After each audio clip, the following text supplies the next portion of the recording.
ઉનાળો આવ્યો નથી કે તરત જ ઠંડી લસ્સી અને લીંબુ શરબત યાદ આવે બરાબર ને? પણ એની સાથે એક પ્રોબ્લેમ પણ આવે છે જે આપણા બધાના ઘરમાં થાય છે. આપણે મોંઘા ભાવના લીંબુ લાવીએ અને થોડા જ દિવસમાં એ સુકાઈને લાકડા જેવા થઈ જાય છે. તો પછી સવાલ એ થાય કે આટલા મોંઘા લીંબુ ખાસ કરીને ગરમીમાં આટલી જલ્દી ખરાબ કેમ થઈ જાય છે? આની પાછળનું કારણ શું હોઈ શકે અને એનો કોઈ ઉપાય છે? ચાલો આજે આ જ રહસ્ય પરથી પડદો ઉઠાવીએ. જુઓ, ફરક કેટલો મોટો છે. એક તરફ છે આપણા સામાન્ય લીંબુ જે થોડા દિવસોમાં જ બગડી જાય છે અને બીજી બાજુ છે આ રીતે સાચવેલા લીંબુ જે મહિનાઓ સુધી એકદમ ફ્રેશ રહે છે. મતલબ કે પૈસા પણ બચે અને વસ્તુનો બગાડ પણ ન થાય. પણ આ કેવી રીતે શક્ય છે? શું ખરેખર આવું થઈ શકે? જી હા, બિલકુલ થઈ શકે છે. અને એની પાછળ એક બહુ જ સિમ્પલ પણ જબરદસ્ત સિક્રેટ છે જે આપણા લીંબુને લાંબા સમય સુધી તાજા રાખશે.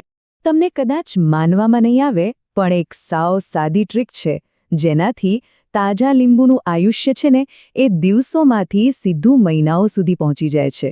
હા, બરાબર સાંભળ્યું. આખી સિઝન તાજા લીંબુનો સ્ટોક ઘરમાં જ રહેશે. ઓકે, તો હવે સૌથી મહત્વની વાત કે આ કરવાનું કેવી રીતે? ચાલો હવે એ 4 સિમ્પલ સ્ટેપ્સ જોઈએ જેનાથી આ જાદુ કરી શકાય છે.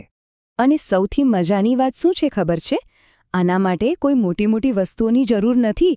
બસ થોડા તાજા લીંબુ, કોઈ પણ સાદું રિફાઇન્ડ તેલ, એક હવાચુસ્ત ડબ્બો અને હા, એક ફ્રિજ.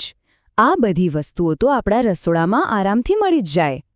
તો પ્રોસેસ બહુ જ સિમ્પલ છે. ધ્યાનથી સાંભળજો.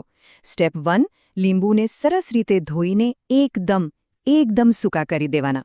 આ બહુ જ જરૂરી છે કારણ કે જો જરાક પણ ભીનાશ રહી ગઈ તો લીંબુ બગડી જશે. સ્ટેપ 2, હવે હાથ પર તેલના 2-3 ટીપા લો અને દરેક લીંબુ પર સરસ રીતે લગાવી દો. સ્ટેપ 3, આ બધા લીંબુને એક એરટાઇટ ડબ્બામાં મૂકી દો. અને છેલ્લું સ્ટેપ 4, આ ડબ્બાને સીધો ફ્રિજમાં મૂકી દો. બસ થઈ ગયું કામ. હવે મનમાં થતું હશે કે આટલી સિમ્પલ ટ્રીક કામ કેવી રીતે કરે છે? આની પાછળ કોઈ સાયન્સ છે? જી હા, બિલકુલ છે.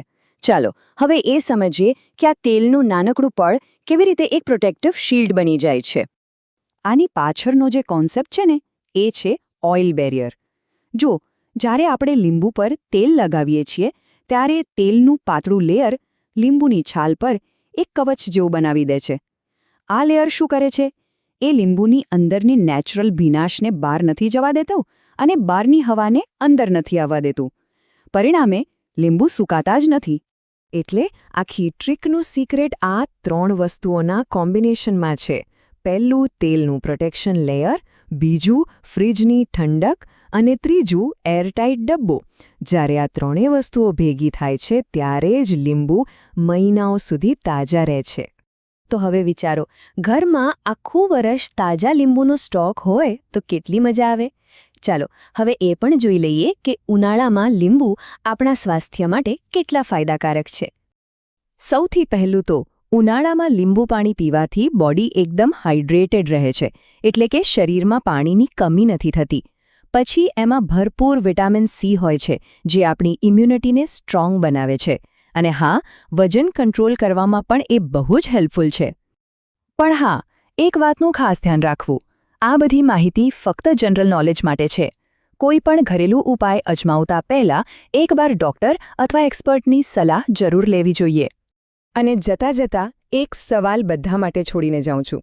જરા વિચારજો. જો આટલી સિમ્પલ ટ્રીકથી લીંબુને બચાવી શકાતા હોય તો આપણા રસોડામાં એવી બીજી કઈ વસ્તુઓ હશે જેને આવી જ કોઈ રીતે લાંબા સમય સુધી સાચવી શકાય? આના પર વિચાર જરૂર કરજો.